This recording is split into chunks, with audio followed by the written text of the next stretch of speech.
ebini wapi kaka la kati ya Congo na biso mboka la biso peni na bango eza nini poto mona kaka ta basali boy.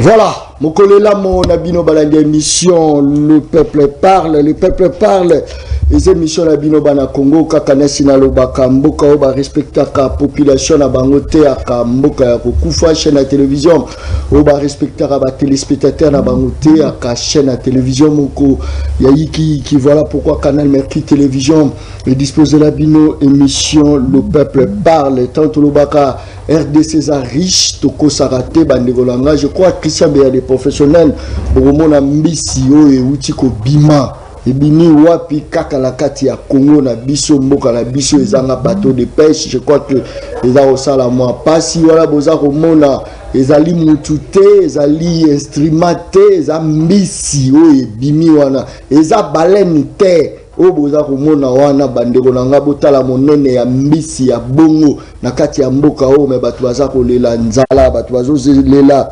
liwa na kati ya mboka bato baza kokufa mpona malnutrition botala monene ya mbisi ya bongo na mboka lokola RDC l'actualité eza moi ebele torobeta mokolo ya lelo torobeta état de siège o ezali actualité eza ko dominer plus na ba élément à l'appui est-ce que gouvernement o a la capacité ya ko sangisa ba moyens juste pour nourrir la population na biso wani rozala na deuxième tranche rozala na ndeko mwana Congo Eric Mazeya Dikanga ou azali mokonzi ya moi plateforme na lié alternative lettre ouverte je crois que tozala na kati ya plateau mais première plateau na biso to bandango na maître Joseph tozana na kati ya plateau tozali na Jimmy Kitenge na kati ya plateau encore Alain Bolodjoa, je pense que non, place vos alliés. Ce qui vous a ramené attention, il faut vraiment ça la rapide changer chaîne parce que Makambo Bimawa peut-être que non aussi porté ou meka qualifier biso ya qualifier mais baza ba invité ba propos na bango zo ko engager ka bango tozala Alain Bolodjoa to attaquer malamoko Alain Bolodjoa mbote na yo mbote ne kolangai mbote na balandi mbote na ba co-débatteur en tout cas merci pour l'opportunité. Très bien. Encore une fois, Ouliba Konga, Trolo Bakeno, Bablo To Denosaki, mes enfants, objectif n'a pas été atteint. Objectif n'a pas été atteint. Parce que ngai na sala qui est logo mote po bakanga Ouliba Konga na dossier à Lokuta. Ndeko ngai, je crois na sala ta 2 jours ou 3 jours na wala bientôt. Parce que naïba qui va dire soit IDPS le système en place va avoir Lokuta mais degré à Lokuta va imposer ngana mutu. Est-ce que vous avez imaginé que ngana leki na TV n'a insisté sur le fait que bakangi Willy Bakonga pour na 2 millions procès verbal à Brazza et zoloba 30 600 $. Ah on a justice va s'ambisser pour na 30 000 $. C'est-à-dire que bandeko na biso o ya IDPS et consort le corps bazaki na posa à kosa va manigance na bango ba episi na biso à partir à bras séculé na bango Georges Kapiamba que il y a un dossier bakangi mutu moko na 2 millions $. Tant to yoki montant et mati sur ma futa on a commencé à attaquer baya nae tout ça on a crucifié moi na bato tout comme abou non ba sambisi pour na 30 000 mais là on imaginer écart entre 2 millions na 30 000 1 970 000 ya écart.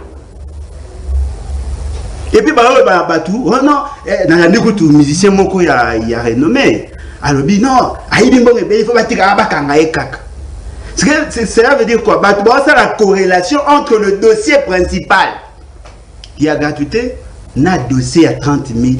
Mais attention, ça dossier va traiter dossier par dossier. Non, mais dossier Oyo, il y a Lokuta Oyo, mais biso à 2 millions n'a rien à voir avec la réalité. Bakangi pour voyager les bandes à pays, Azaki Nambongo et Belé. Parce que d'après la norme, Ebongaki a déclaré Mbongo Nyo Sozali au-delà de 10 000. Bakangi na yé mois nae, yé 3 ans, moi nae 6 mois. Et là, vous allez surprendre. Bisotuto yebi. Bato nyoso bazana boko babima na mbongo. Mais hier ko tombera na pula mabe, bazaki na posa à ça sensationnel, ba créer dossier wala nyonso tout, ba créer ngo mabe, ba sambisi. Est-ce qu'il y avait pas moyen ya ko foutre ça y ba amende? Pourquoi il doit faire 3 ans en prison pour aller kisi mbongo et puis moi on aller kisi 30 000 t. Azaki na droit vous en a 10 000 et na moi ça fait 20 000 ou 9 999. Le surplus ça y est 10 000 et quelque chose. Kaka pour aller kisi 10 000 on va passer 3 ans. Est-ce que moi ça qui était à Kaka mon obi voilà le col ngaki o le kalambongo belé que les katoboto lui mbongo wana bokati même la moitié non ba bimisi biso quoi mbongo wana za mbongo gratuité et mbongo gratuité très bien ce qui veut dire que maintenant faut imaginer bande kona biso ya bokonza kanyaka oyo ba se permettre à manipuler toute l'opinion parce que voilà qui n'a pas ça pour atteindre un objectif procès ce toro des ali procès il y a EPST très bien oyo komona Félix c'est qu'elle a télémiawa mais c'est nani Uli Bakonga télémiawa ba vice ministre comme ça ba télémiawa devant les juges ba osambisa bango ne ba pebisi système enseignement. Très bien. Moi j'attends. Merci beaucoup. Je pense que Wanezaki monsieur Alain Bolodjoa, je pense Jimmy Kitenge Tozanaï. Je crois Nekolangai Christian Béa les professionnels Olo bandana image na tchaki ya liboso bandana image à mibale yango nde ko permettre Jimmy Kitenge akota moi na kati ya yiki ya moko alelo mais na pese na mbote ndeko Jimmy Kitenge mbote ndeko Kabamba. Merci pour l'invitation na pesi pe ba ko débattre mbote na ba téléspectateurs ya Canal Mercure Télévision. État de siège dans la caméra. Voilà, rapidement. Chelanga élément. OK. Les canons vers la menace et les unités rangées à l'ordre de bataille utile, les FARDC ont lancé une offensive impitoyable contre la coalition FPIC et FRPI ce matin au village Nyakoundé, situé à 47 km au site de Bunia. Par les attaques enveloppées, pendant 1 heure de combat, l'armée régulière a conquis et consolidé le village Nyakoundé, Kalingi, Malumbata, Malumbabo, à la plus grande satisfaction du médecin directeur de l'hôpital Nyakoundé, en présence du commandant 3e zone de défense après la conquête, où la milice avait pris en otage cette institution sanitaire et les malades, qui est un crime contre l'humanité. Très bien, coup sur coup, de Jimmy Kitenge, je pense que non. Surtout tout les là il a béni parce que les mains ils ont ma casse il y a FRDC en personne na kati terrain guerre ya est guerre ya béni kalamingi teza aussi là est-ce que l'autre truc koloba que non Félix ayo kosala makambo Kabila ko kosala te tukei. Merci beaucoup ndeko nanga Kabamba. Effectivement pouvoir en place osala makambo Kabila ko kosala te. C'est vrai parce que eza normal te ndeko nanga na mboka oyo. Nous avons connu des guerres et puis la guerre y a blaguité. La guerre oyo que non armée ougandaise sous le label il y a MLC na armée rwandaise sous le label il y a RCD Goma. Bazo bungana kisangani.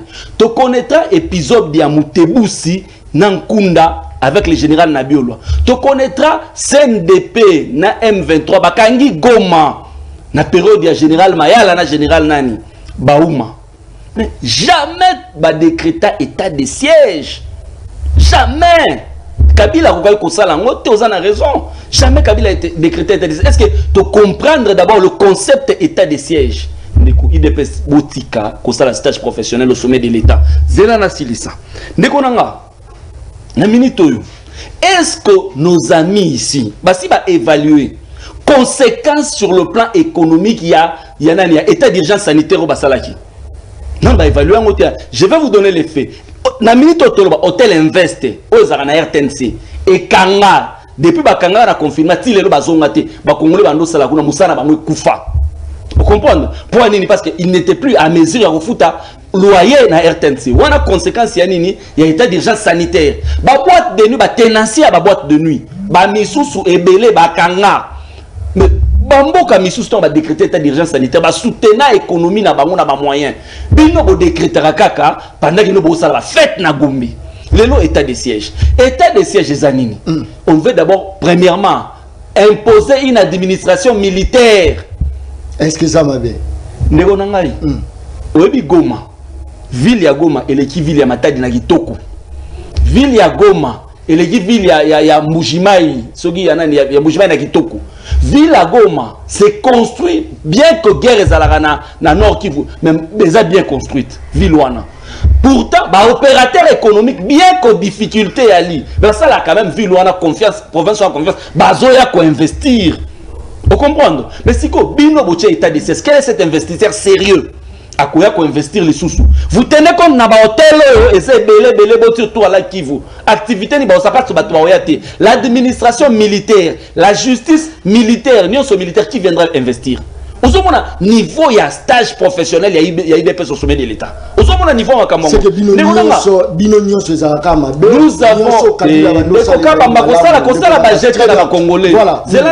rapidement. Est-ce que vous raisonnez que tu connaîtras la guerre? Goma wane tombé entre les mains du N23, Goma. Général Baouma Zolanda, Feu Baouma, général Maya la 20e Bazolanda Baebi. Goma est tombé. Mais Kabila n'a jamais décrété l'état de siège. Il a plutôt réorganisé la troupe. Ce sont des militaires qu'on insultait hier. L'IDPS insultait ces militaires. Ce sont des militaires que Bango Bago Finga. Mais Kabila est parti, il a laissé une armée.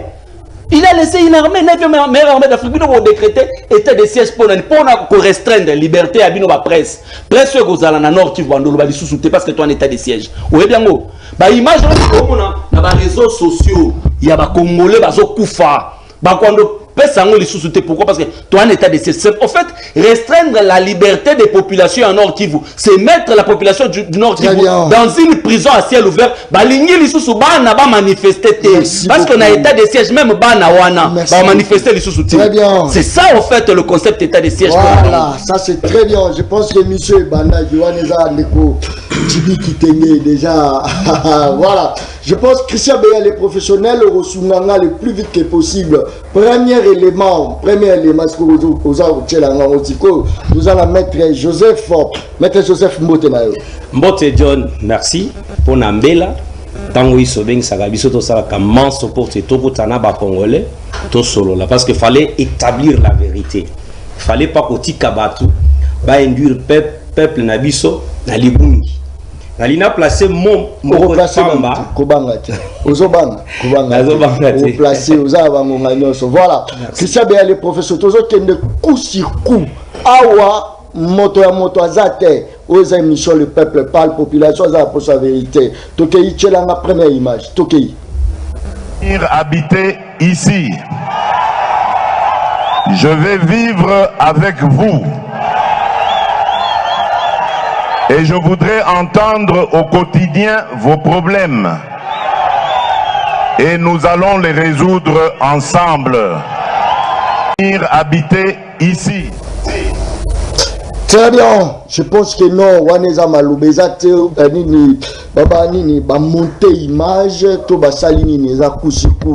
Maître Joseph ko dévier te ozota la caméra. Mokonzi mboka ko kenne mokolo nini. Po ye moko nde alakaki bayaya wana bana kelasi balobi to déplacer te toza kozela tinzoto ya mokonzi mboka ko quitter la biso esprit te.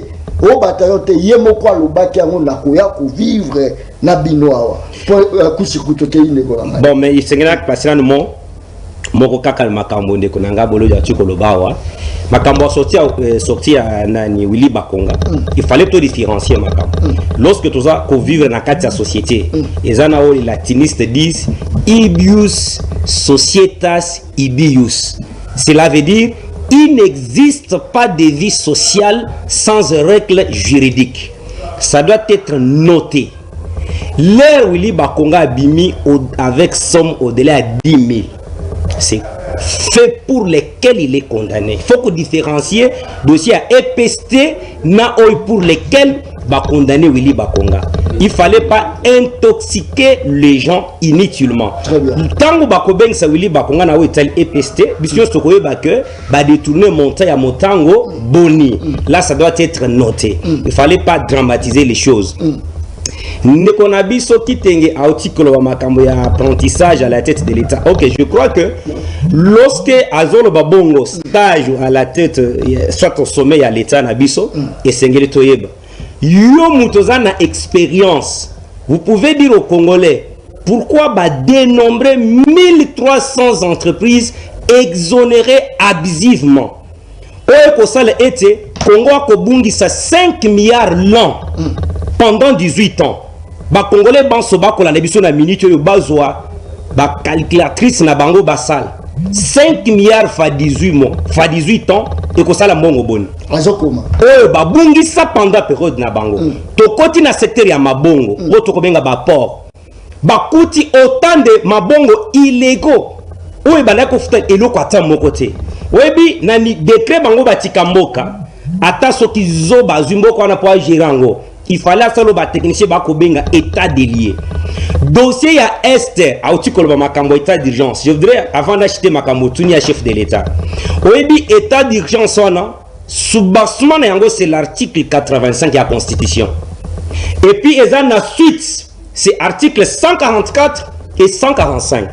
Wana ezali annonce ba annoncer et kozala sasa ipi na ordonnance et ko déterminer fonctionnement à cet état d'urgence. Soit des sièges. Parce que loi et lobby était tango parti à Mboka et à lui menacer une instabilité moko chronique. Il fallait besoin mesure un état de siège au bâti en place. Cette administration décide, administration est totalement militaire. Et dans la territoire, et dans même au niveau de la magistrature. Parce que conséquence, il se pose de l'ordonnance. Ordonnance n'est pas déterminée. Ordonnance qui est maintenant, c'est totalement éco-simba secteur de la magistrature, entre les mains des civils. Mais ce qui est monique, ils ont battu le mingue est relevé dans la justice militaire. Toute magistrature civile va tomber et bakotika place dans la magistrature militaire. Parce qu'il fallait qu'on y ait dossier à Est, moi je dis cet état de siège, c'est l'une des grandes solutions. Mais et à la solution, ça y est belé. Selon mon analyse, je trouve que c'est un dossier singulier tozoa dimension internationale. Parce que pour la Kosukis, comment expliquer que Congo a la richesse, sous les arts riches, tous en a usine à ta mon côté. Pour traiter la matière première à côté. Mais vous trouvez que les États voisins, sous-sol na bango yali pauvre et yali li bungutulu et à l'autre côté, mais bas côté on va usine ena. Qu'est-ce que je voudrais dire par là? Il fallait être notre diplomatie pilotée au jour d'aujourd'hui par un homme intègre, intelligent, que personne ne peut remettre en cause. Christophe Lutundula anticiper ça y est. Avec des grandes puissances, surtout avec les 5 membres permanents de l'ONU, dans le sens que comment expliquer ces richesses et pas Nabiso. Pour traiter Nabiso direct, vous devez passer par les voisins pour déstabiliser Biso pour l'anime. Il faut jouer avec cette diplomatie agressive et obtenir les résultats. Mon conjambo kalobi était nakoya kufanda yengebene nabino. Mon frère, lorsque je décrète un voyage, je veux mettre les préalables et singler ba préliminaire et salem parce que je descends pour apporter la solution. Et à l'indenge na lobak makambo nyoso les hommes peuvent donner les conseils, mais lorsque le Seigneur Jésus intervient, c'est pour mettre fin à cette situation. Félix à ce stade, je ne le compare pas avec le Seigneur Jésus. Je dis à Ali Mokonziamboka, qu'est-ce qu'il est en train de faire? Les troupes, les unités spécialisées sont en train de s'installer pour que tant les solutions s'exécutent une fois pour toutes, parce qu'il fallait qu'il y ait des situations à Est et bandit tant communauté internationale. Et c'est à l'époque à Mobutu était à la couloir réfugiés rwandais côte. Personne ne peut nier cet aspect des choses. Alors qu'au Kitanaye, et à l'histoire que ce n'est pas de l'utopie. Félix va descendre, mais avant qu'il descende, il y a un préalable, parce qu'en droit nous distinguons les préalables et l'exception. Vous comprendre? L'exception, c'est comme par exemple cet état de siège. Maintenant, préalable, il y a et ça, les mayambo, yomoko, à Kitana terrain. Ça doit être noté.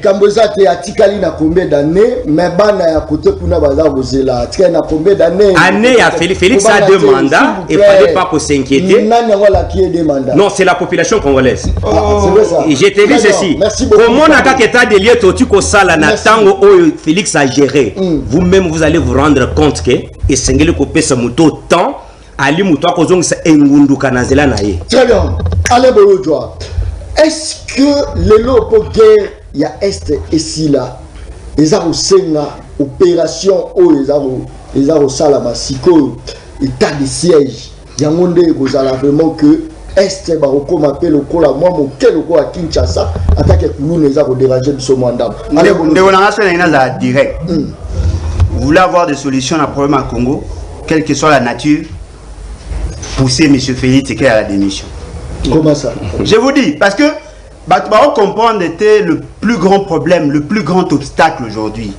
Et d'ailleurs d'abord M. Félix Tshisekedi. Nous avons vu ça autour de ça, la incantation par rapport à la motivation et l'état de siège. Mais il semble oublier. Pendant près de 2 mois ou 3 mois pratiquement, la situation sécuritaire dans la partie Est s'améliorer. Aujourd'hui, la question est d'aller sous le groupe armé Ekiti, et l'insécurité d'aller sous la teneur Moroté.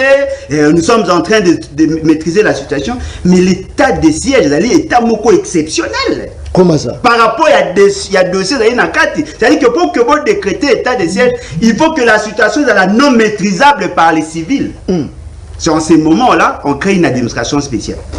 Et puis le moko c'est-à-dire que la constitution n'a pas été suffisamment explicite par rapport à mécanisme, il y a état de siège. Pourquoi?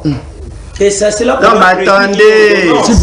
Non, on ne parle pas de l'ordonnance, on parle de la loi. Lorsqu'on décrète cet état de siège, on dit l'ordonnance est une loi doit éclaircir ça, c'est bien fonctionnement. Attendez, il a tenté de me contredire, il parle encore de la loi. Au moins, Bino m'a besoin d'expérience. Il faut contredire Bino va ta pouvoir de la honte. Oh, monsieur. Quand tu es en train de parler, il fallait faculté dans mon vous avez la facilité, attendez. Après être discipliné, monsieur, c'est mon temps de parole.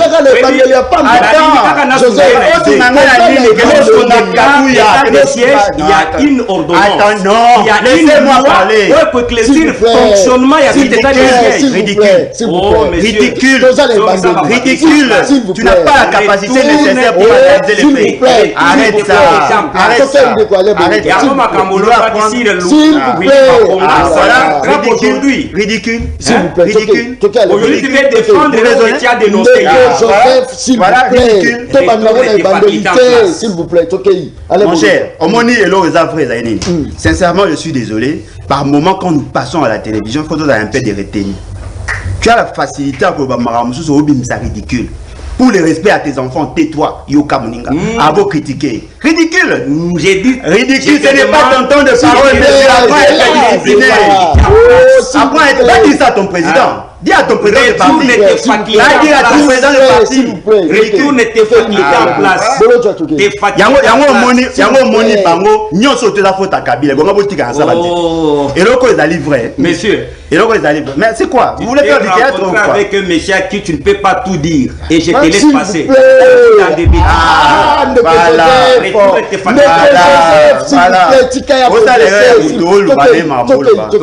Et loko est allé vrai. Ils allaient que la loi devait prévoir le mécanisme et la mise en application. Parce qu'il y a un problème. Nous sommes en face, il y a 2 dimensions, il y a question. La question à Liboso, la nécessité et l'état de siège. La question à Yami Balé, le respect strict et l'article 3 de la Constitution. Parce que ce que tu as l'article 220 de la Constitution, il est dit ceci. Il est strictement interdit à un homme, un groupe de Yabatou, va réduire les compétences de la province. Ce qui veut dire quoi? Devant cette réalité, le roi est dans la situation, il y a un cadre de la décentralisation, il y a des entités où vous trouvez des gens qui ont été élus. Voyez-vous, le gouverneur, les assemblées provinciales, bazali ba émanation à peuple. Et la constitution ne veut pas que va réduire la liberté d'abord.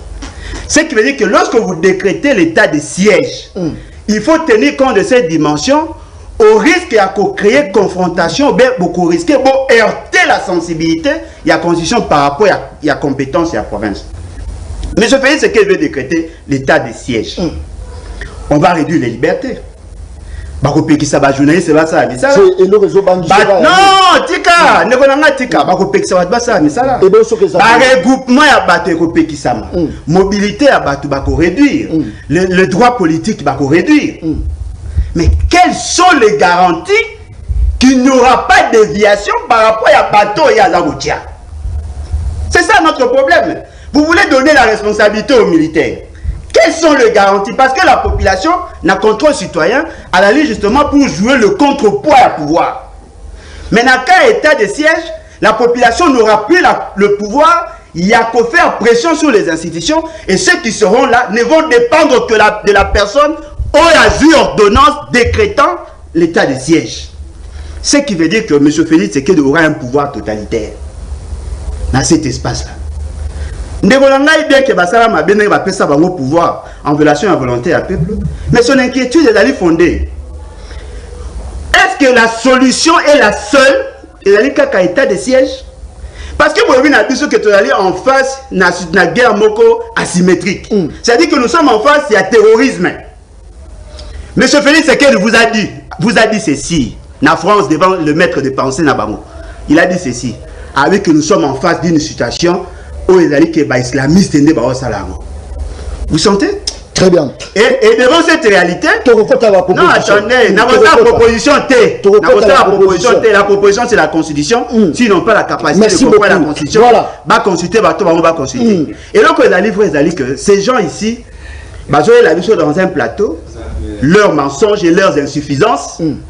Et c'est monsieur, notre frère, notre concitoyen. Alors, il y a une amélioration là-bas. Comment dans une situation d'amélioration? Cette vidéo-là, de ma part, où je suis en train de le dire. En bon? Moi, te dire ça? En bon? En bon? Na Canal Presse? Actori Nkumbi Probasso. Na Canal Presse? Actori Nkumbi Voilà, très bien. Merci beaucoup. Très bien. Ce qui veut dire que... Rapidement, 30 secondes, s'il vous plaît. Ce qui veut dire que ce que M. Félix Tshisekedi veut faire aujourd'hui, mais la conséquence, tant on va arrêter un ministre de la Défense, on va arrêter probablement un autre ministre. Parce que ce sont des choix contradictoires. Il faut éviter ça. Parce que bateau va soutenir le très bien. Mais quand il y aura des conséquences, non, il n'est pour rien, il y a du marin. Très bien. Voilà, rapidement. Jimmy Kitenge, est-ce que les autres non, même dans la armée, la discipline est la mère de l'armée. État de siège. Tout le monde a un nom de sous-souté. État de siège. Tout le monde a une sécurité sous-souté. Est-ce que ça m'a fait Tobino Bonito Keka Yiki 32 millions, autant d'argent pendant que moi les autres servi individu mais ils ont servi mbokate. Au moins c'est que initiative wana faut non tobe telango maboko au lieu to ba critiquer bien avant. Merci beaucoup Ndekuka Bamba pour na mutuna. Mais laisse-moi d'abord balayer quelque chose de Ndekuka Jingula Lobaki. Na évité à lobby rapport à lobby qui non to bandai ko bungisa 5 milliards par an dans entreprise exonérée. Rapport à na sala qui organisme ne sali rapport. Ce qu'organisme ne sala qui rapport on a période ya Kabila. Kabila c'est à l'mois ça fait 2 ans. Bino aussi pour récupérer 10 milliards en par an parce que ça fait 2 ans. Ça fait 5 milliards aussi pour récupérer 10 milliards. C'est bien beau ya kotanga otubando bungu sa période à Kabila. Kabila est déjà parti. Bino botika na pouvoir. Ba hérite ka pouvoir de la gestion, on hérite l'actif et les passifs.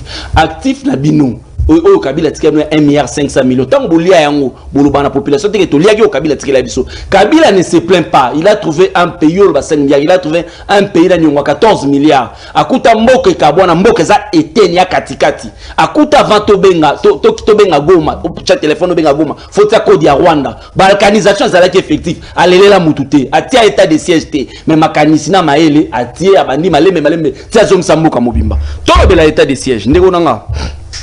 C'est grave,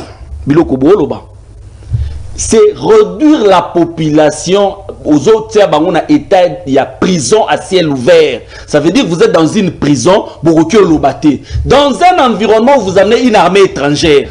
Ceux qui va salir exaction, bien va commettre bavure, sur l'armée kenyane. Qui va dire quoi? Bon, tu as la vidéo à Bato Monisco, Bazo Beta Congolais. Ceux qui va Congolais, Babimisa qui a été armé, n'a pas besoin. Alors ça, la communiqué, on va dire non. Nani, Monisco va bêter Congolais. Armaza, na mission, armé, à ça, la presse va communiquer, à qui vers la presse. Il faut qu'on la population libre, qu'on la presse libre, pas de nos sakamabé. Mais bien, on restreindre la liberté na bango ba lo ba souté bolingi te bana oyo bo prometa ki bango ke bozoya ba manifester les sous-souté pour bobi que non na état de siège to ba mouvement na réduite bana ba manifester non papa Non, il y a une armée étrangère. Tozo le lawa, nazana la landi RFI. Tozo le la awa ke Monisco akende. Monisco après 17 ans d'exercice dans son action était mitigée. Kabila loba yango na nani na Nations Unies. Mais bino bango bato régime loba ke non contredire Kabila na Nations Unies. Bazui armée kenyane. Et si ka ba négocier qu'il accord moko un accord bilatéral. Mais ba kei sikoyo kozwa po ba couvrir arriver armée kenyane ba tiango sous le label ya Monisco. Mais Monisco so la sali bagaf. Pendant que la population sont là, mais bien aux autres qui sont troupes, bah on a 17 000 hommes awa, bah on a 1 milliard de dollars à budget, bah on a aussi ça bitumbate, bon bah qui sont là, le soumamboka, bon ça soit honnêtement, facture, il y a armée Kenya no bozo ya nangoza combien, soldats moko ya Kenya beaucoup foutaye combien, comme ça tu compares na soldat ya FRDC, oh et outil qu'on a ça image à ça à Moussala depuis 18 ans, malgré depuis coûte 18 ans depuis 94. Tant qu'on a la frontière na maréchal depuis 94 tu perdras ta 1 mètre carré à sol na bisoté malgré la difficulté na biso grâce à ba militaire wana bofuta bango combien armée kenyane bofuta combien nana bosenga na ba population congolaise c'est inopportun aujourd'hui de prendre une décision à état de siège. Pourquoi? Parce que nous avons connu pire que ça. Donc on est très à ma belle makasi koleka Kabila tika jamais ko décréter état de siège et les choses aux arobimi on dirait le mot ils a caché et ça caché ndeko na yo kila to goma mawa yo kila to goma ba to goma bana ba hôtel kitoko ebele. Quel est ce touriste à cause avion qui est na Goma sachant que ba administration militaire nani a habité l'administration militaire ba bavure ya kebele so na ba bavure wana journaliste ya rolobate réseaux sociaux rolobate ni population ko manifester n'est-ce pas faut que ba haute population na situation ya bavure n'est-ce pas faut que ba ça peut-être loko moko na kuzu na Rwanda po ba to ba yebate to telemela to tala bino Togota bino na misu togotuna UDPS o anda koloba bato ateki mboka na ye na batu misu nani azoteka mboka togotuna bino. On ne peut pas restreindre la liberté des humains. Merci beaucoup. Très bien. Voilà. État de siège. Je pense que Yiki Kezaro Beta batuna États-Unis Bazaro Benga Bamisusu à partir à Londres. Merci beaucoup Bandeko Bazaro Landa Bisso à partir à Londres. Nazaro Mona déjà ba manifestation à Bino. Ça c'est très bien. Déjà l'État tchabiso en conflit na ba mapinga. L'État futara bango bien te bango ba vivre na sima na biso. Ce que tombe oza ko pesa bango pouvoir. Biso peuple sort na biso kozala nini.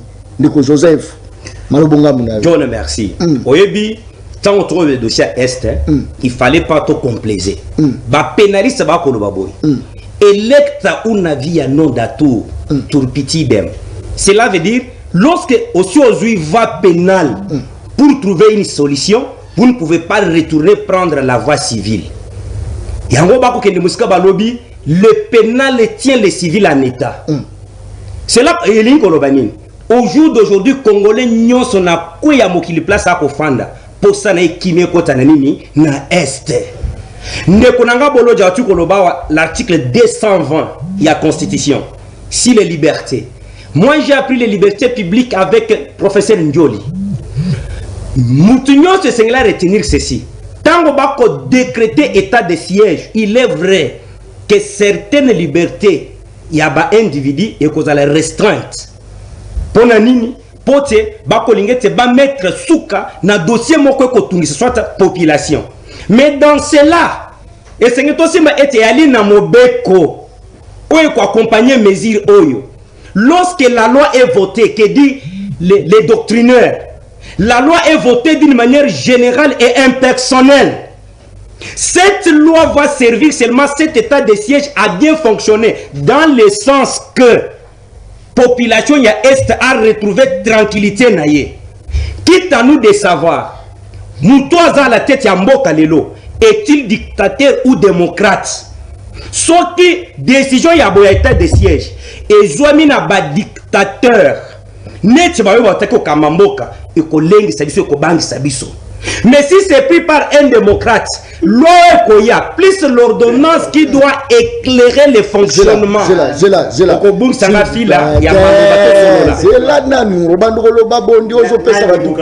S'il vous plaît, Talanan caméra. Ce qui Félix Azad démocrate, hein, hyper, il y a des fonctionnaires, RAM, oh bah là on se coquille Lui ozo na place sur na sana no makambo wala to ko ila ngoti. Non, parce que aux gens parler par rapport à démocrate. Na lobby hein, John. Je suis en train de parler. Na tu ko parce qu'il fallait que éclaircir population na biso état de siège. Ndenge ba tu koloba, c'est clair wana les années invasion tie. Partout dans le monde entier, secteur nous va décréter ce qu'on appelle l'état de siège et pour restreindre la liberté mususu yabat. Autre na lingala bosomi yabat mususu. Mais quitte à nous de savoir, est-ce que bazu décision na par complaisance pour na esengo na plateau na yo awa mutunani oyoyo a condamné kokufa ndenge bandiko na kokufa na est. Yo vous pouvez vous exprimer au kuti mama na zemi ba pasole ba bimisi mwana. Bakati mutu. Mais pour la côté sur la bilo, moi je t'ai parlé de deux solutions. Je t'ai dit que l'état de siège c'est l'une des grandes solutions. On est commettre sur la makambo ça le mana est. Et puis mon sous c'est la diplomatie, c'est la dimension internationale. Et c'est que Congo même depuis c'est l'état indépendant du Congo. Congo est acquis local communauté internationale mutu créé mboka na biso. Yebete zana bamboka musu na Afrika wawa. Ba pesa na bango ba connaître ba deux troisième mandat ba deki. Est-ce que on va permettre Rango Kabila à part biso ba congolais tant télémélier même la communauté internationale a landi position na biso. O ezamboka net biso moko to se contenter na yango te. Il est temps qu'à l'interne totia ba mécanisme ko tia biso nyonso d'accord sur le plan de la démocratie avant d'affronter ba yeba ko bundisa biso. Yango ko monete na tana ba réforme nyonso to kokota. Très bien. Et c'est la ba réforme moko impartial. Ou pour sécuriser quand mon côté. La res publica, ce qu'on appelle la chose publique, publique. Et aller à camp politique mon côté. Il y a un parti politique c'est pour tout Congolais. De tout bord il sortira.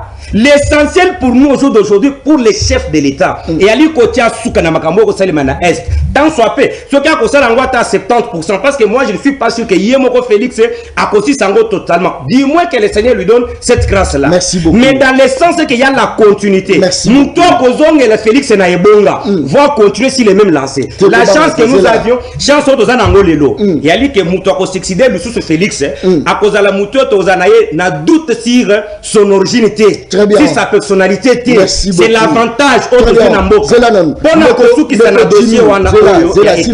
S'il vous plaît, Zoloba Mingi, c'est là, s'il vous plaît. Ndeko Jimmy.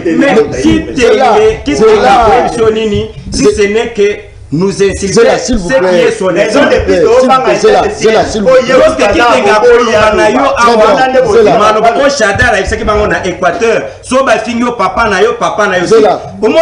il est en train de retourner que sur les mêmes propos. Merci, il ne relie pas. J'apprécie même Bolodja parce que Bolodja critique, mais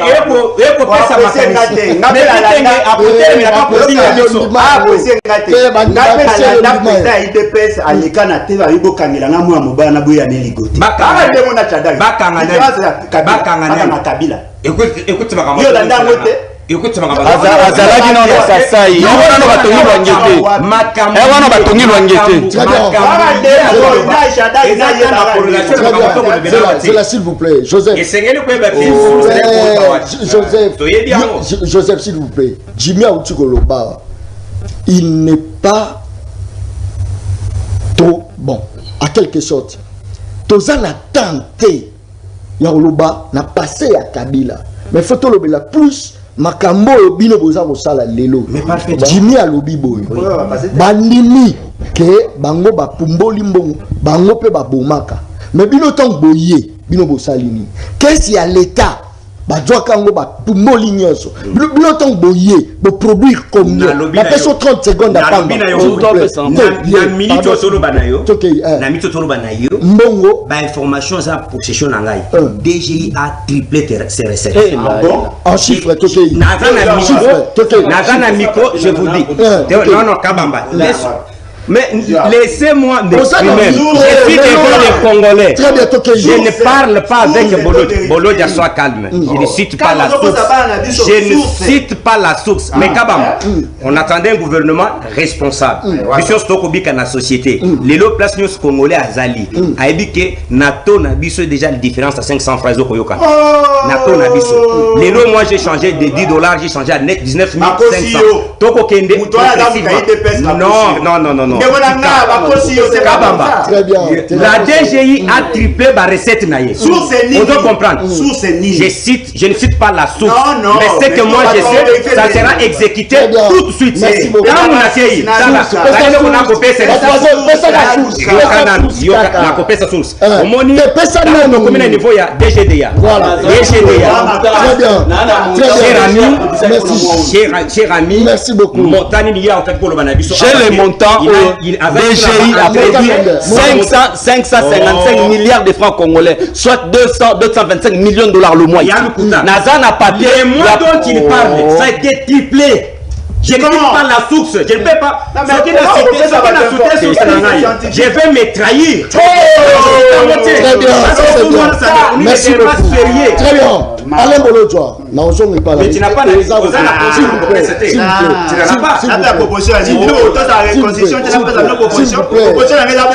s'il vous plaît. Alain Bolodjoa.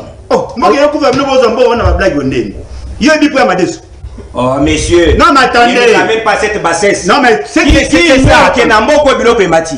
Oh, mais c'est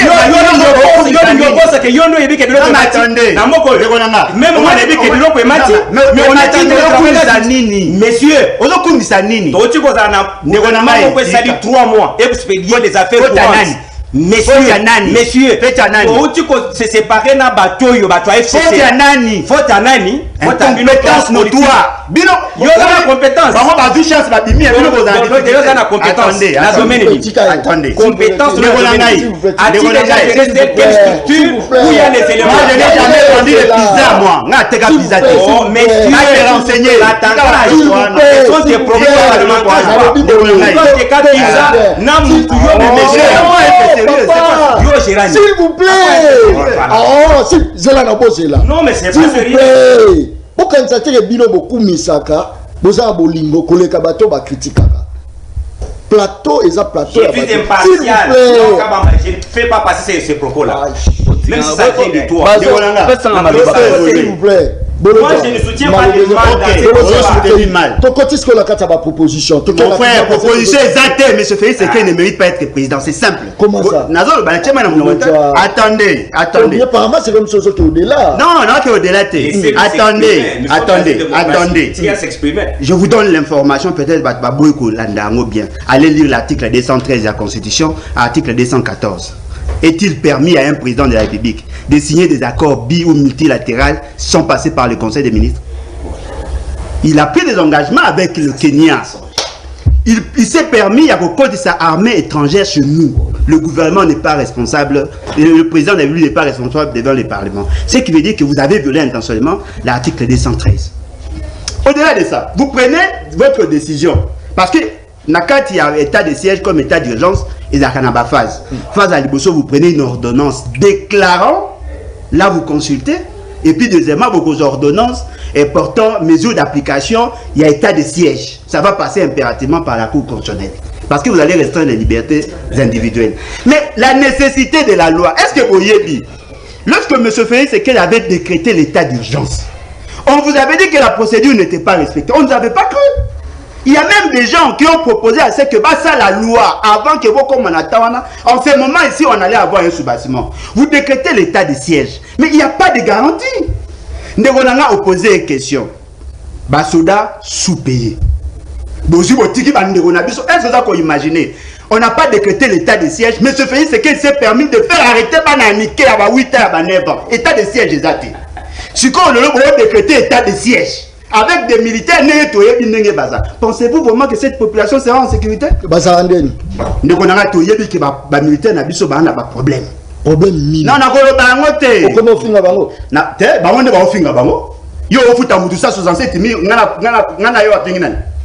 est-ce que vous évitez que la loi interdit à tout Congolais d'être payé en deçà, il y a $130 le mois? On a évité nan. Moi qui est on est que bon fan d'abord réfléchir, non? Le fait seulement que M. Félix Sekedi nous devons nous ouvrir au monde. Il est capable de signer n'importe quel accord. Il est capable de prendre des engagements avec n'importe qui. Mais nous sommes dans l'espace, il y a juxtaposition à intérêt. Ce n'est pas parce que la France a émission les Cambouillons qu'on dit macaca. Ce n'est pas parce que le Rwanda ou le Kenya et les Cameroun ondima. Il faut voir que patron peut pas avoir intérêt. Ceux qui fragilisent l'État congolais, notamment les partenaires Félix Tshisekedi. Ils considèrent Kagame comme partenaire crédible. Kagame a dans la guerre. Ils considèrent la France, les États-Unis comme des partenaires crédibles. Ce sont leurs multinationales qui tirent des dividendes. Très bien. Et on te dit, M. Félix Tshisekedi, tu es capable de résoudre tous les problèmes. Mais éviter de prendre des décisions irréfléchies au détriment du peuple. Parce qu'un jour, on va payer la facture. Merci beaucoup. Pour preuve, dans exemple. Rapidement. Dans l'euphorie à pouvoir, M. Mobutu, vous savez qu'il a donné la nationalité avec autant de légèreté, Rwandais. Et aujourd'hui, nous payons la facture. Hein? Mais on est où là? Ce qui veut dire que les mauvaises décisions prises par un président... Merci beaucoup. Ce qui veut dire que les mauvaises mesures prises par un président... Merci beaucoup. Et qu'on a une incidence même à long terme. Merci beaucoup. Voilà pourquoi nous demandons... Très bien. Na batonyo so bazali conscient. Oh, balingi mboka oyo évoluer. Merci beaucoup.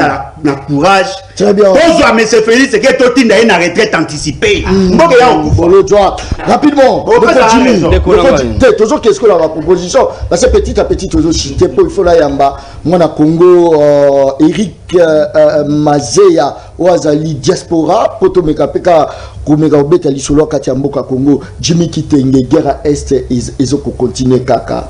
Tant boboyi proposition na bino pe boza ko proposer nini? Mbongo à l'état bazo pumola ngose ko pumola. Bino bozo ko proposer nini? To kotis ko la proposition batak lisusu te to chala se parce que tension ya bateza ko mata to kei. Ndeko nanga merci pour na maloba mais ba invité basa la preuve ya discipline. So muninga zoloba. Ofandinye so bolo joloba. Kajimulu azana courage ofandanya atora parlement debu na bangote. Aweza plateau. Ndeko nanga na yoki babilo au moins et matinga ba fourmi na mutu. Alobi awakeno na période ya Félix Tshisekedi ndeko tout moi démocratie la liberté d'expression zali par rapport ya bato bayaka. Le long rapport ya journée ya lelo ya JED journaliste en danger. Balobi depuis que le régime est bandit 228 cas y a atteinte à la liberté de la presse. Y a l'élo. 228 cas, y a l'élo. Depuis Kabila, Zala Kabila, aussi on a des élèves, il y a école primaire, il y a deuxième, il y a troisième primaire. Batia ba mona boloko, attaque ba sali mabe. Tout le monde a des élèves ba marcher. Mais ba élèves ba marcher, ba beti bango ba balle réelle. Kaka na régime oyo nde tozo mona. Ndeko nanga so lobi su makambuka jingulu non. Papa ko sanga na population congolaise. Ko sanga population congolaise. O lobi makambuya to équité comme 950 francs. Kajingulu. Na fond ya télévision oyo tomate matungulu. Na fond ya télévision oyo tolo banayo tomate matungulu ai ndembi. Oyebi prix nango? Oyebi na 2018 yaki na prix nini? Po yoro bato mati et to kiti est-ce que to on kiti influencer ba prix des denrées de première nécessité sur le marché. Ndikona comment ko saka la population congolaise? Population no soma savo le coq na 300 francs soma na 800 francs. Maki ya pamba maki to lotambusa na 200 francs et comme 500 omelette 700 francs. Et puis il y a la population qui est kiti. Na olo la population congolaise. Na solo la population solution na population congolaise. Baton sont victimes d'intolérance ya bandi na biso IDPS, hein? Ndeti nani bon voilà journaliste oya moi sinani. Maman na biso ba menacé. Paulette Kimuntu victime ya solo la liberté d'expression victime même ya nani ya intolérance ya IDPS. Na lobi la population bazo souffrir au biloko matina lobi na maman Paulette Kimuntu. Bo sala kimia bo se ressentir. Bokanga sentir bozala kimia 2023 eza musika bokanga congolais kanga sentir 2023 za musika te tokosili sa stage professionnel ya IDPS na mboka o na sommet l'état bona nini ndeko na ngai même dans le cas les plus extrêmes ya stage professionnel basaka 6 mois na ba mini nde basalaka 2 ans mais basalaka 9 mois mais bino stage ti 2 ans Bozo kokaka kosala musala teka na stage mbeba na mbeba muyibi na muyibi le 1er janvier 2014 procès ya programme 100 jours ekobima tobimisa procès ya solo procès ya mbongo oyo ba pesa bobimisa ya solo oui par là ça veut dire que ba considérer la Vital Kamerhe mbongo imaka 480 millions de dollars ba sambisa Vital Kamerhe pour 57 millions les restes mbongo photo saler lango procès ndeko na sala na china o chité procès il y a un dépassement budgétaire à la présidence. Bah, qu'on justifie le 1er janvier 2014. Procès à bon, IGF va octroyer ordonnance à 10%. Il y a production à régie.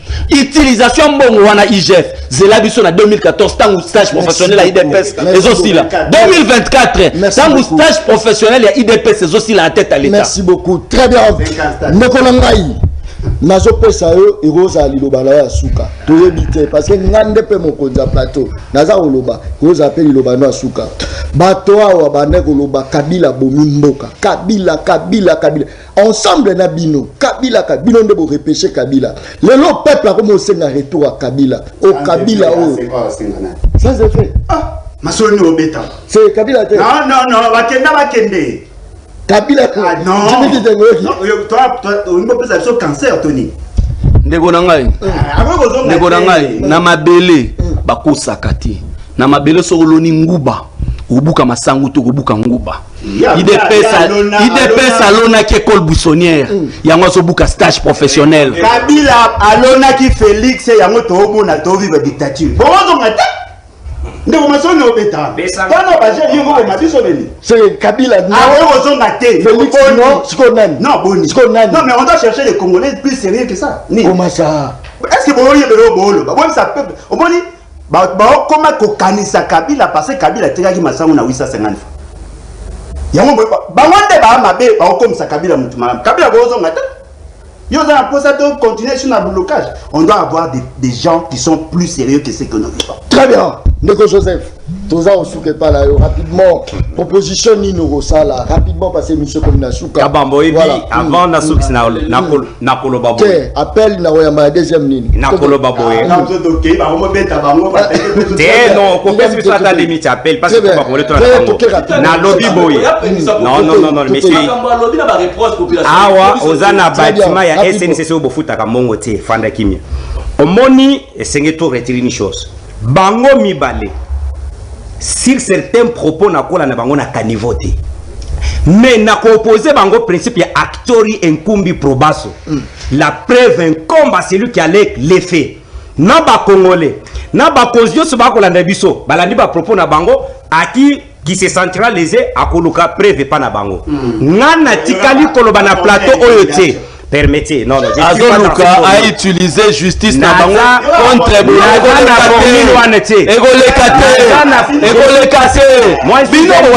Kabila made bakanga binote mais sécurise-moi. Ok, ça va. Na lingi na zongisa eloko moko. Très bien. Na ebike na plateau oyo j'ai fait tête à tête avec Bolodia parce que hier à la nakaka maloba na biso il réagit toujours. Na lobby boy. Natikala koloba ete biloko ekitite. Je vis à Kinshasa, ma femme à Kendakazando chaque jour et quand elle rentre le soir, elle s'en a papa et biloko sanini et mati. Et je ne peux pas soutenir cette situation. C'est pourquoi on le pas sa proposition. Yango toko kende na baeba ko kambasko lelo ba tu ko pesa bango notoriété publique o ba tu ko investir bango na parlement. Et sengeli ministre à économie à s'atteler na dossier où il y a social à peuple. Et puis, biso, des propositions. Je suis en train de venir, sois calme, messieurs. Après avoir géré ces pays pendant 18 ans, tu n'as aucune leçon à nous fournir, toi qui t'es. La créature ne peut pas clasher sur son créateur. Et puis, je suis en train de partir. Actori enkumbi probaso. La créature ne peut pas cracher sur son créateur. Qui est créature? La justice peut te poser cette question. C'est que je note.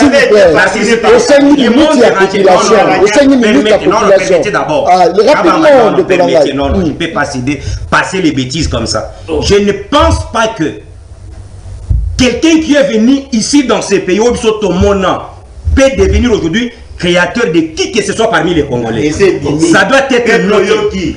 Peuple ayo qui est bimi, comme tu l'as dit, selon tes facultés, mais à qui de droit, moi je n'ai aucun aucun droit Merci beaucoup. pour reprocher Très bien. le plan S'il vous authentique. plaît. Je n'insulte personne, ni de loin ni de près. Très bien. Merci beaucoup. sera responsable. Très bien. S'il vous plaît. Je S'il vous conclue plaît. aussi. S'il vous plaît, conclue. Non, non. Par rapport au dossier à Est, Je pense que état de siège, c'est l'une des solutions. Mais Sengelis comme on a ordonnance pour accompagner mes Iroana et tient peuple à l'aise. Va contraindre la population. Ça, je sais que comme ça se fait par une proposition à Biloko à coller sur Massa. Très bien. Non, Merci beaucoup. Merci beaucoup. S'il vous plaît. Micro La population. S'il vous plaît. Les ministères de l'économie la population. Très bien. Merci beaucoup. S'il vous plaît. S'il vous plaît. S'il vous plaît. Tika population. Tika. Botika population à l'Oba. Salut mon Congo John Kabamba, toza la bandal, toza Rolanda yo. Félicitations, monsieur Zaroleka bien. Bolo Joa, Azaroloba bien, ma kasi tike la kaeta. Nazaro tike la naza bref. Waneza Bolo Joa, ngaïté. Voilà, toza on continue, je pense que, voilà. Salut mon Congo John. Voilà, bonjour Ndeko John Kabamba. Nazo Senga IGF. Akende ko contrôler ba autorité ya ba université voilà wanezali ndeko mutaza ko senga toza sous na commandant voilà je pense commandant José Mbumba na mwasi na ye mama Charlie Maketa baza kolanda biso a partir kitambo baza koloba ke debe za show makasi nazo ya mbasko bappelle la population alors ndeko ben biso wapi kombo na batak personnalité mbote na yo Mbote, na pengele na komina mungu pula, gali Patrick Butoka. Naza koyoka ondeko. Naza yoka intervention banduko na yo. Ndeko alembe yoka, na yoka kazakara en makas. Na kutunale la pepe wana.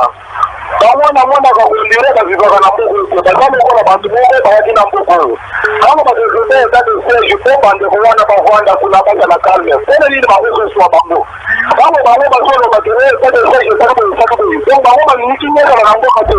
Masha nje ni huya kupotema na bangu.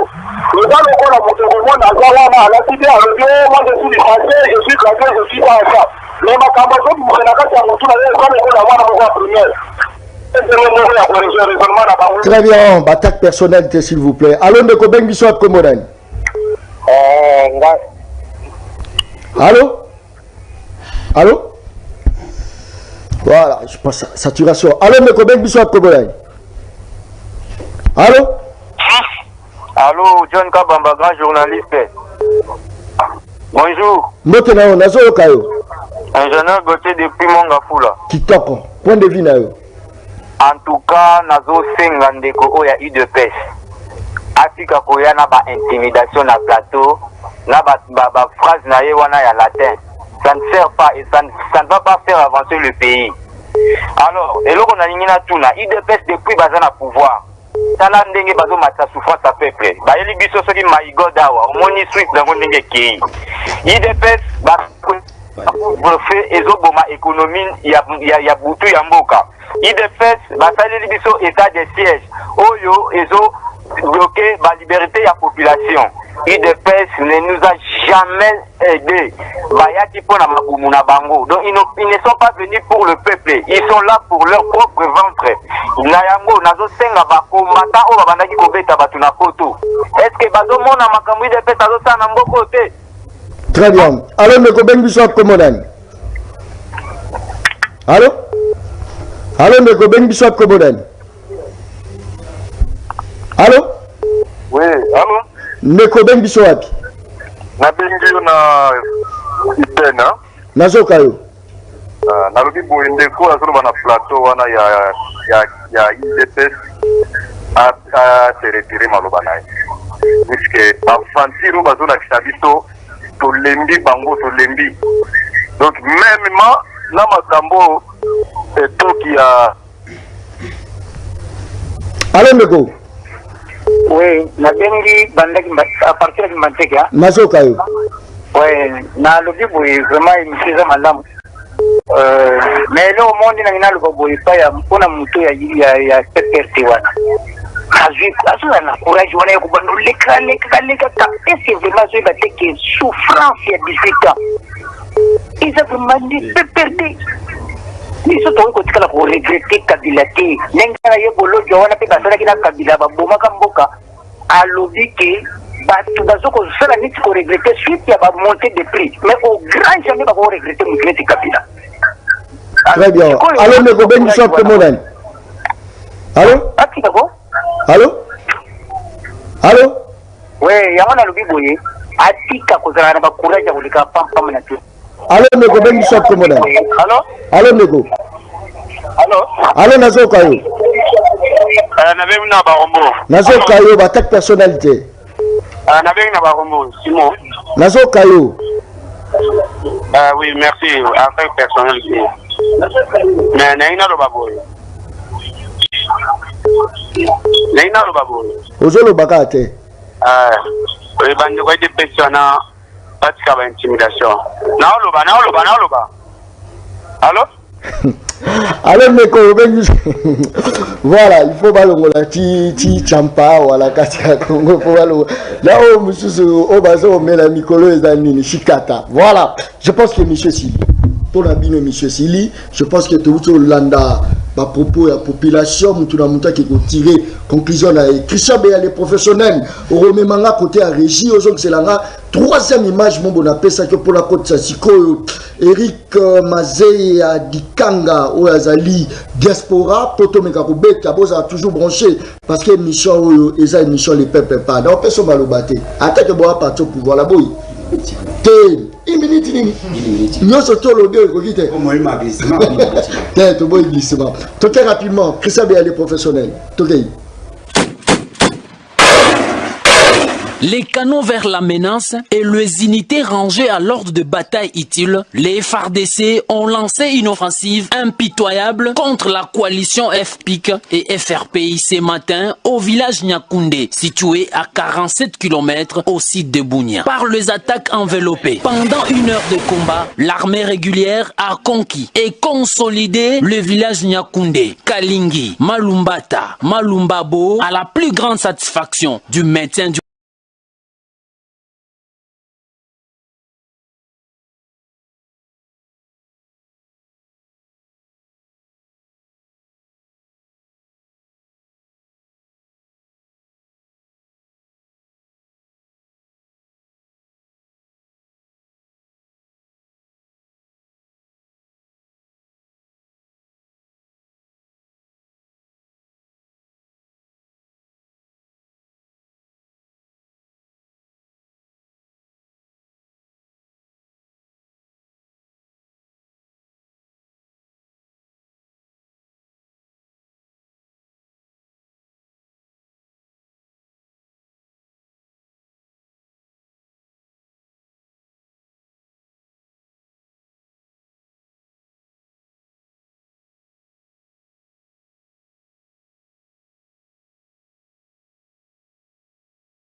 le village Nyakoundé, Kalingi, Malumbata, Malumbabo à la plus grande satisfaction du maintien du recteur de l'hôpital Nyakoundé en présence du commandant 3e zone de défense après la conquête où la milice avait pris en otage cette institution sanitaire et les malades qui est un crime contre l'humanité. Vous allez voir avec nous aucune population et nous n'étions restés qu'à 4 personnes dans le sein de l'hôpital. Donc avec autant de malades qu'il ne fallait pas les abandonner. Nous étions obligés de rester et aller à leur secours. Avec votre présence en ce jour, vraiment c'est une grande fierté quand nous voyons nos loyaux militaires qui sont à côté de nous pour apporter la sécurité du milieu qui était plus longtemps sous la menace d'insécurité. Le peuple parle, John Kabamba, MC Morgozeil. Léopard Music. ba fonctionnaire yo pour te le mec en maintenant on va pas prendre parce que selon mon tout bon est tellement là il faut pas que ça va c'est là s'il vous plaît Moukeba Isela Nancy et Moukeba aux honorables dans l'Assemblée provinciale s'il vous plaît aux honorables dans l'Assemblée provinciale honorable pour traverser la misère. Félix Tshisekedi pour la diplôme pour la expérience voilà pourquoi Bachaki moi na Congo Martin Fayulu. Est-ce que Félix Tshisekedi face à Martin Fayulu a pesé moi la bon merci mingi na ligne ko ça la propagande ya batonga na éviter misala ya bakonzi emona na be et puis nous connaissons kati ya service et nous connaissons na kutaki netini na sens sigo yo comprendre na sens ya la ligina yi pa na sens na yo na yi ba sens na yo parce que ça sala bilanga lelo oyo tuzo ko ça mais na tribalisme tribalisme yo sali moi ligabro na parti côté okendolaka mais sikoyo lokolo moninga na za propre batutu bazokulisanga okoma benga meta bokende kosalire ça demande en plus au quotidien Bachaoka après lobby bapeso ministère 1 minute à la caméra rapidement voilà ça deal ya Messi Kabila na de Colombie Félix Tshilombo deal wana soki tozwi yango jamais tokotonga ya pepe okenda apekinga nakenda kinga kati plusieurs fois est-ce que tu as kinga kati okutana na Kabila boyebisaki nini to bokenda kopesa bakonte randi ya bafamille ya bino moninga mwana mama leki ya bapaki boye mwana mama kulita ozoluka mosala est-ce que bokendaka te boyebisaka ye situation oyo population azolekaka tokenda obeta nde masolo ya bafamille na biso mpe koloba tokolemba te. Merci beaucoup mais général mekana koexplike en résumé kokutana na yo na général ya FARDC plus précisément ya service national omoni yango boni oyebi biso tozali bapolisi na basoda commandant suprême nde apesaki mitindo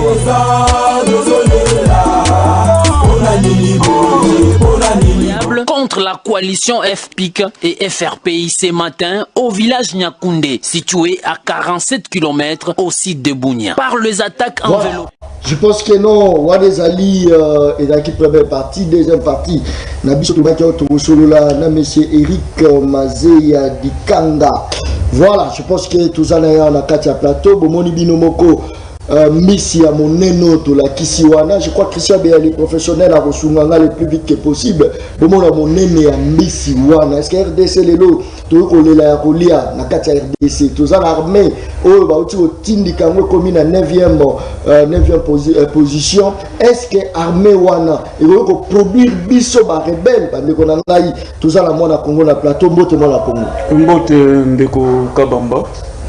Merci d'endroit où on a la plateau na yo et bandeko bakoyo ko toyi ko loba awa par rapport ya mituna ko tuna ngai pour la proposition na sali pour na tina ete population ko se prendre en charge au monde bandeko ba leki liboso awa très bien au monde ndenge ba dongwani ba latin comme bimo ba moi français comme bimo nzoka nde ngai peuple na mesana nango bandaka koyoka bakambwana koyoka ba démonstration intelligence ce sont des gens intelligents hein?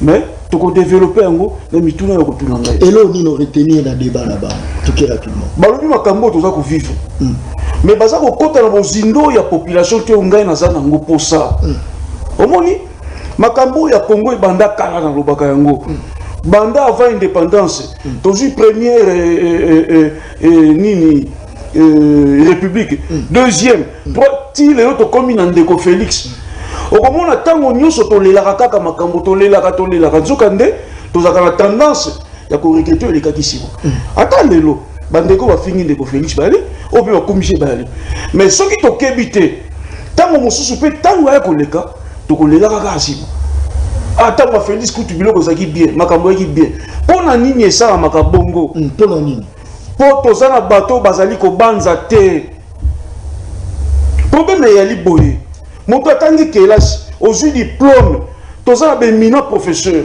toza na bato batanga baza na baproblème ebele mais ça le gars moto ake koyekola kopusa mutuka babimission na balabala bakolakisa ndenge okokima accident balakisi yo ndenge ko déplacer mutuka mais kokima accident eza réflexe il faut qu'on banza il y a un mouvement MCT c'est un mouvement ya ba penseur très bien mouvement continental pour la transformation et ça bato ba ko banza bon nzambe afasa mokili banza ki omoni biso mabanzo kimi biso pourquoi parce que tout ça koyeba te que to perdre d'abord identité na biso identité na biso eza susu te na kati ya identité komona âme place mayele yali mayele ntango eza te ekei na esprit ya kocréer esprit créatif omoni tobungisi yango nzoka mboka etambolaka na mabanzo kocréer likambo tozala nango boye nini esengeli tosala mpo tolongwa nango yango nde ezangi bandeko na biso oyo lelo oyo bana na posa babongisa mboka baza na posa basala makambo minene na mboka me nzoka nde makanisi ya kobanza na ndenge population eza kosouffrir bacréer situation ekosala ke population a se retrouver baza nango te. Très bien nazobanza ke toza en direct Christian Beya rotiela nga numéro population faut réagir le plus vite que possible parce que eza émission na ye mona Congo rapidement aux diaspora au vani na mikila poto RDC baza citer le pays le plus riche mais eloko nini eza kosala ke ba richesse ya mboka ezala bénéfique pour la population nango te tokeira omoni ya solo na fana na mikili ya poto na kendaka na yaka toza mboka riche zoka nde population ya pauvre makasi eloko liboso te bake spiritualité peut jouer un rôle. Très bien. Au moni, biso na Congo to le kwa mboka eza na matanga. Et sika makila itangaka mapangoli ya kate. Topo sana kango te. Au moni bateau po esema na libongo, il faut mais tranquille. Avion po ekita na aéroport, mo pepe za la te ekita malamu. Biso to ali na matanga. Biso to na mboko makila itangaka mokolo nyonso. Tokoza na chance, to mapamboli. Toza na matanga. Au moins, ba mikilo ba kenda liboso baboya makile tanga ba makile ya sacré mais nzokande na kati ya batanga bato bakenda ka winze bato balamba kate balamba bato balia kate balia et bongo biso tozana matanga mais to ko lia te pona nini yango esengaki to banza malgré matanga ya li bon gouvernement na biso to ko tsa bato ngasa malukongo premier ministre na yebi personnellement moto moko mayele moto moko abwanya menzela ya koti ngai nazana droit nazana pouvoir ko pesa ko souhaiter malchance na milité na lobi boye nzela ba ko landa e ko zana mikakata no ebele pourquoi parce que tozana na situation to sala ke to mata poto mateza pasi ezana na côté spiritualité mais nzoka ndenge na lobi na batanga bato bakilambaka batanga bato baliaka biso pe tokoki kolamba tokoki kolia na ndenge nini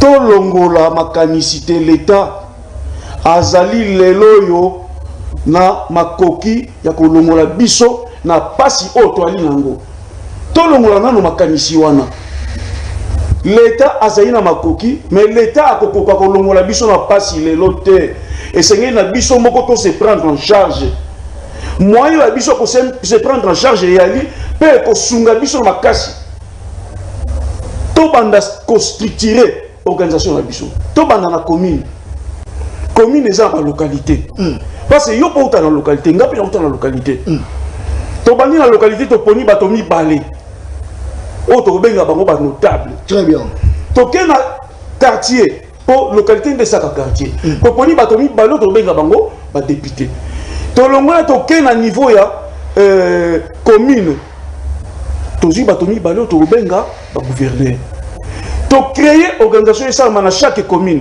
et ça et sort ça na kati Kinshasa et kozala expansion kozala bokili mobimba to banda expérience na Kinshasa na ebisho la ndanga malamu ndeko kaba na zo ka tokei soki to sali organisation na ba commune to créer caisse populaire pour le développement de la base CPDB caisse populaire pour le développement de la base et ça na chaque quartier chaque commune ou des organisations populaires Et ça, organisation à l'État, tu as biso moko tokopona.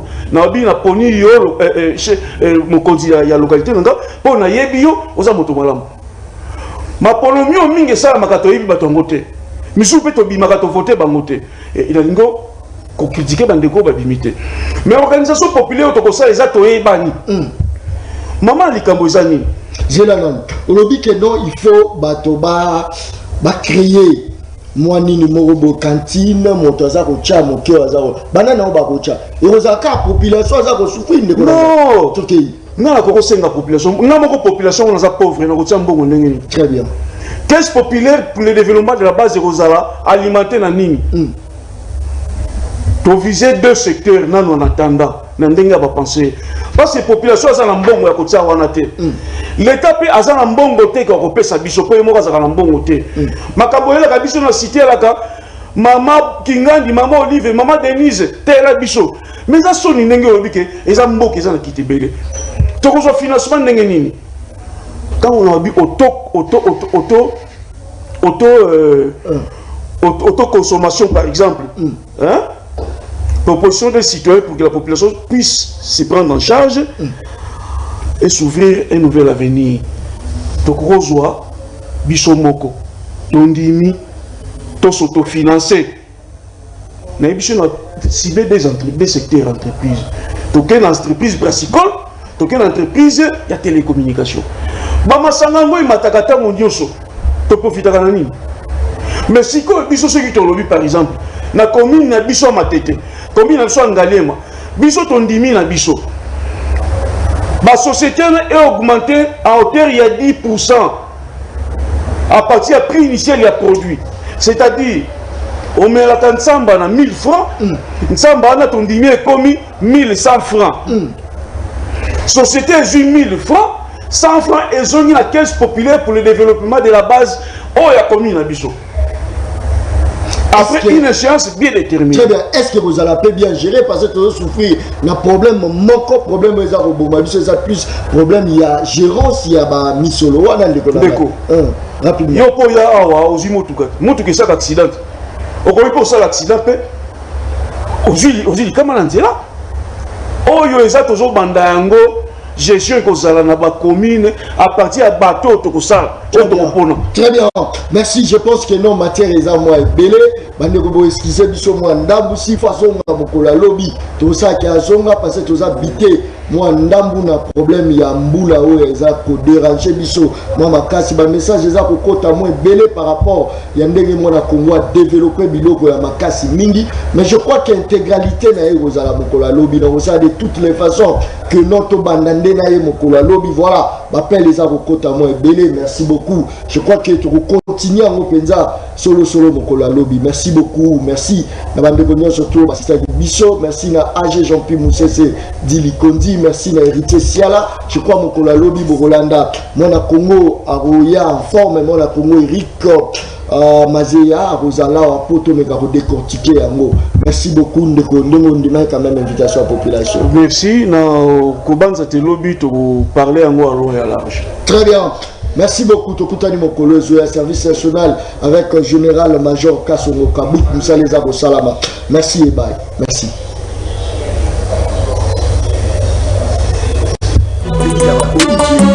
Le peuple parle. John Kabam.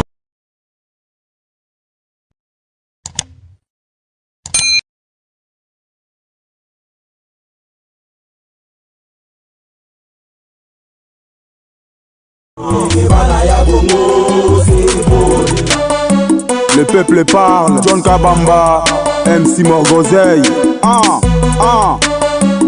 Léopard Music, message. La population, ce qu'on a la population, et bobimisa kaba masse la population libanda, ba kobeta ba ngoma sasi ba gaz lacrymogène, toujours que ne malembe, toujours que ne bazo kobeta ba gaz lacrymogène. Pour la minute au retour bokita la ba dispensaire pour que le kotika ba kisi pour ba traiter ba douana. On dirait que bino nyoso bozaka ndenge moko na ba. Tome ma caméra, lokola ministre na bino action humanitaire akendaki na mukanda bimaki na ngona na ministère Émission là, parmi les 5 meilleures émissions, les plus suivies à la République, la carte de la popularité. Pourquoi les protocoles d'État invité au dé? Toratane na ona Matadi, Toratane na Katanga, Toratane na ona Lualaba. Je sais même pas tu fais comment on va moyen pour nous quitter information. Et les protocoles d'État devaient tenir compte à tout le bilan. On vous êtes tout le temps en chaleur avec la population dans les cas des investigations.